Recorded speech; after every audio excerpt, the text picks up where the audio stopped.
In today's video, I am going to teach you how to change Gmail account in Google Chrome. Vertical bar, change default Gmail account. Chrome vertical bar. Start by opening Google Chrome on your computer.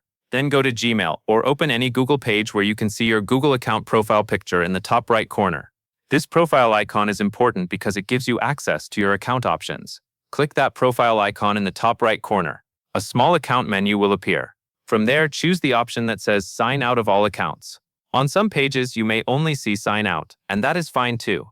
The goal here is to completely sign out so you can reset which account becomes the default one. Once you are signed out, look for the Sign In button and click it. When Google asks you to log in again, make sure the very first account you sign in with is the Gmail account you want to become your new default account in Chrome.